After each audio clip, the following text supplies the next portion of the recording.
Ladies and gentlemen, my name's Paul, and in this Gaming to the Con video, we're going to be discussing and analysing tech news which, as usual, has popped up over the past 24 or so hours. We're going to be starting things out with the Intel Z390 chipset.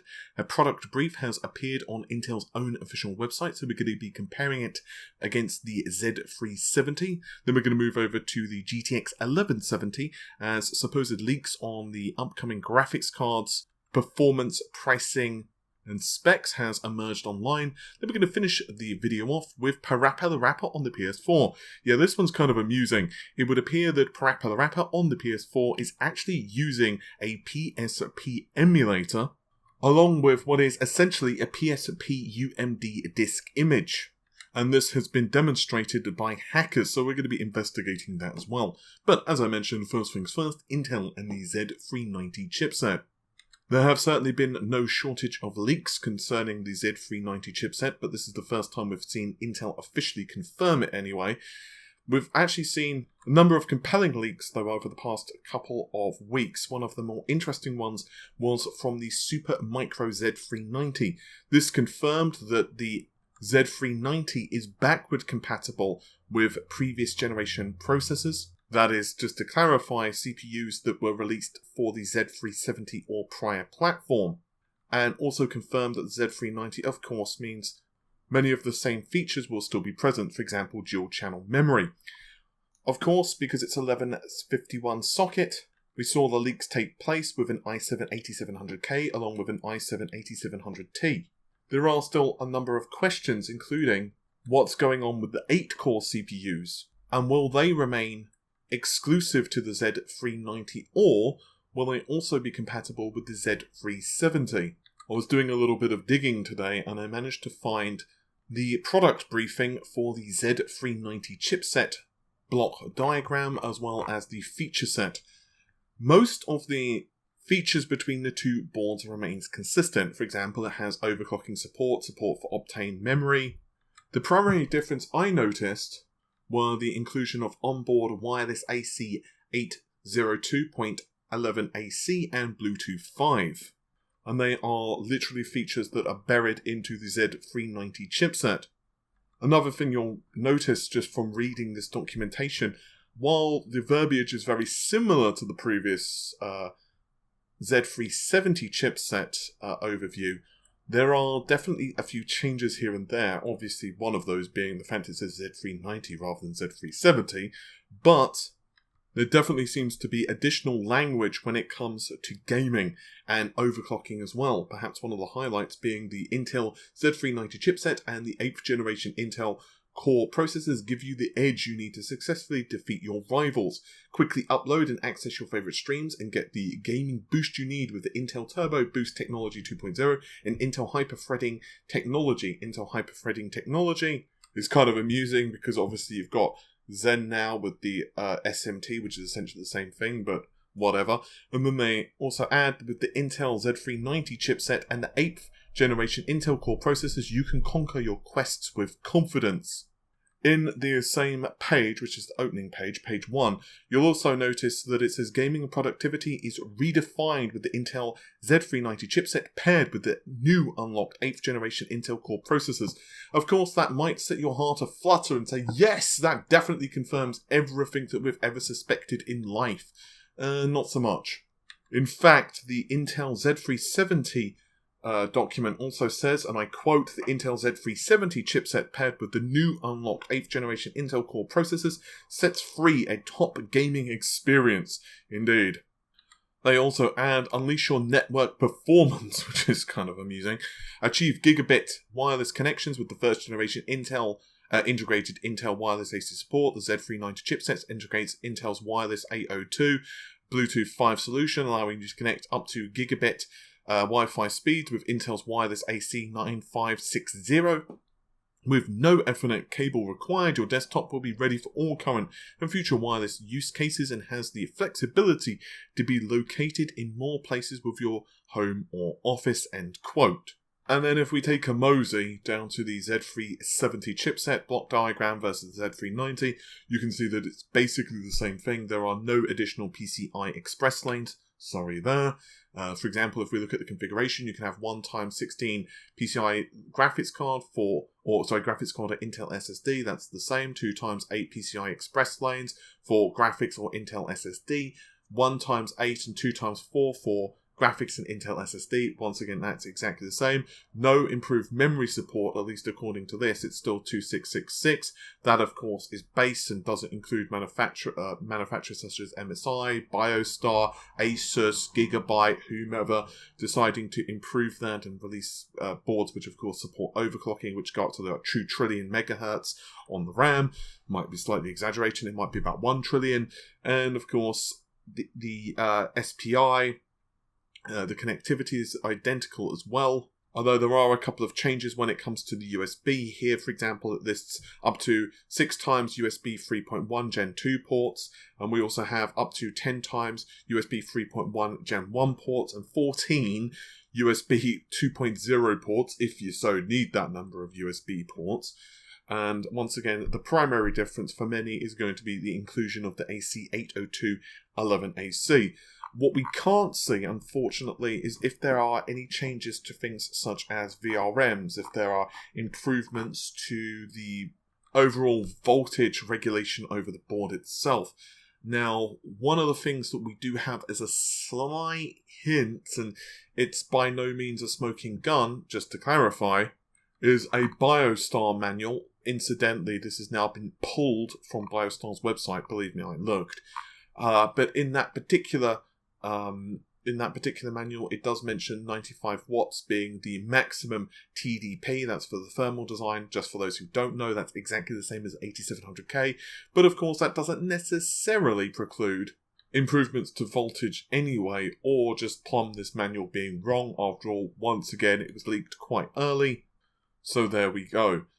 Ultimately, whether you purchase a Z370 board now or just wait, personally, I'm at the point where, because Computex is so close, I would highly suggest waiting, unless you just want to buy, like, if, for example, you want to buy a Ryzen, let's say 2700X, because you want to support AMD for whatever reason, you know, then more power to you. I would highly suggest doing that. I'm currently reviewing a X470 board and a 2700X, and I have to say, it's very impressive, considerably more impressive, actually, than the original Ryzen's, and I honestly wish that Intel had to face against this iteration of Ryzen when AMD launched the original Ryzen, of course, back April last year.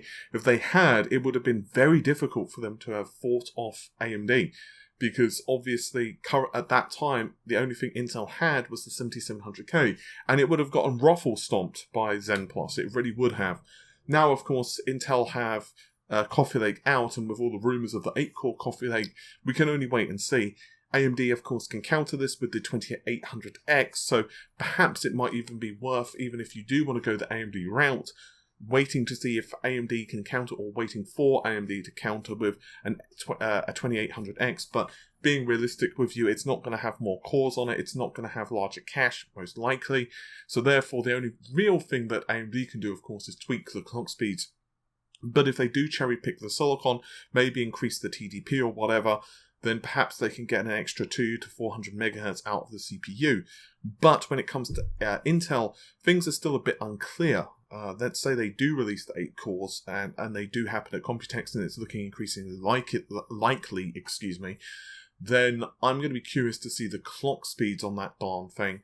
Just for clarity's sake, the 8700K, well, the maximum turbo frequency for a single core is 4.7 gigahertz, but obviously the more cores you have, it might be considerably lower, and the base frequency is 3.7. So, for example, are we going to see the base frequency drop to, let's say, 3.5 or something like that? For the 8 cores, well, we just don't know, and ultimately that's what's kind of a bit difficult. I would not be surprised, however, if Intel sticks another $150-ish on top of that, so that's also something to be cognizant of.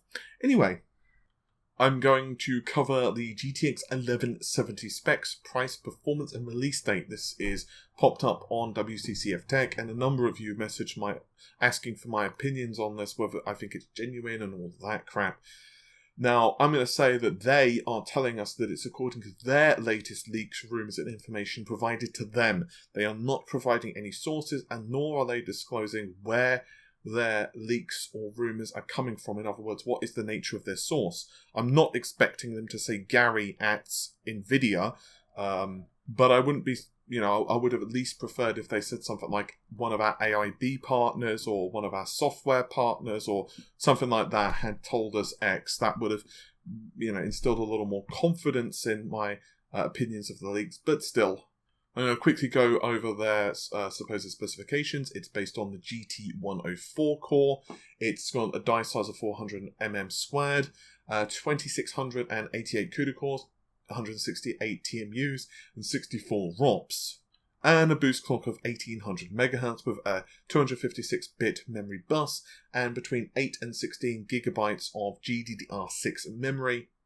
And they are citing that this card is going to cost about $500 US, is going to release in the third quarter, most likely going to be August. But what about performance? I'm assuming is an average frame rate that they're citing over whatever games, because they've not listed which titles they are. They're saying that it gets around 150, which I'm assuming is frames per second. And then the GTX 1080 is getting around 120. So, in other words, it's slightly slower than a 1080 Ti, but essentially you can say it's a 1080 Ti, whereas 1180, well, it's, according to their leaks once again, the 1080 Ti is getting 156 once again, and the 1180 is getting 183. So, there's about 30 FPS separating them, and this, once again, is at 1440p. So, do I think this is genuine? Should you be jumping up and down? Well, if we were to take a look at the FP32 performance, it's citing 9.75 teraflops. On the other hand, if we were to take a look at the 1080 Ti, it's getting around 11.3 teraflops. This is, of course, assuming the boost clocks actually maintain what they're, suggested are, which is 1582. Of course, we all know that sometimes this goes higher, particularly if you've got a lot of thermal overhead. But of course there is a possibility the architecture could be considerably more efficient, therefore you can't always take T-flops to T-flop comparison. We also see that the Ti has 484 GB per second of memory bandwidth. That's thanks to, yes, a slower clock speed on the RAM. It's got 11 Gbps for the memory speed, but it does have a considerably wider memory interface, 352-bit. So we're looking at 100 GB per second of additional memory bandwidth for the Ti, which, once again, that's not necessarily a killer for the GTX 1170. After all, technically speaking, it could just be more efficient with the memory bandwidth. For example, they could have improved their cache and blah blah blah on the GPU, which would improve things considerably. Of course, we also notice that the Ti, or Ti if you prefer, I just call it Ti for the sake of ease, 3584 CUDA cores, and this is in comparison to the 2688 that we see here. So you're looking at around 1000 CUDA cores difference. So that would have to be considerably more efficient for that level of performance. Ultimately, we could also start doing some analysis on the number of CUDA cores per SM and, the number of ROPs and all of that stuff. Unfortunately, we just don't know enough about the core underlying architecture to know whether there's anything in that. For example, the number of CUDA cores per SM has changed from various architectures in the past, including Volta, so it's incredibly difficult to make any kind of guess on how that's going to work. In fact, with Volta, it's even more of a bugger, because with Volta, you actually have the tensor cores, and with the tensor cores, of course, they, at least right now, aren't being used for gaming. With that said, there's that little thing called ray tracing, and from what Nvidia and Microsoft and those companies have said, they are essentially utilizing the tensor cores and the tensor technology for ray tracing. So whether the tensor cores are going to be used in the next iteration of GPUs, maybe not now, maybe 1 or 2 years in the future as they become cheaper to produce or whatever, we just don't really know that much. But with that said, I'm going to probably agree with the rough performance, and whether you want to take these rumours as accurate or whether you want to just take them as made up, that's down to you, and I'm not going to say one way or the other. But in terms of performance, I wouldn't be surprised if we see them hit this type of level. For example, if you were to take a look at reviews of the GTX 1070 on launch, you could see that the GTX 1070 would get essentially the same level of performance as the Titan X, and obviously the 1080 would then be considerably faster. And of course, this same thing was also seen in previous generations. In fact, if you want to go back even to the GTX 970 for sake of argument, it would put out roughly, and I do stress the word roughly, the same level of performance as the GTX 780 Ti/Ti/ super fancy edition. And then, of course, the GTX 980 would be several leagues above it. So once again, it does depend upon, of course, the variant, whether you're going with the pre-overclocked versions and blah, blah, blah, blah, blah. But roughly, the performance would be spitting distance between the two. So that does seem to be NVIDIA's modus operandi. So in my personal opinion, until you get any confirmation from NVIDIA, if you were to be asked what level of performance the 2070 or 1170 or whatever the hell it's going to be called is going to put out, just in your head, look at a review, look to see what a GTX 1080 Ti gets, split the difference between that and the 1080, maybe go about 10% less than the Ti or 10% better than the Ti, and just say that's where it's going to be, and you've probably got a rough estimation of the performance level, once again, of that particular card. And whether you want to believe leaks or rumours in the meanwhile, that's down to you. Personally, I don't think we're going to be seeing NVIDIA launch the new cards at Computex. I personally believe we're going to remain consistent of what the previous rumours have said regarding the release. I think NVIDIA are just biding their time, and I think they're going to happen later this year. And that's about it for that topic. Now, on something slightly lighter. Oh dear. So, one of the issues with the PlayStation 4, and one of the reasons I will say I am actually quite liking the Xbox One X right now. This is going slightly on tangent, but I'm currently playing Gears of War 2 on the Xbox One X just because I've actually not played it.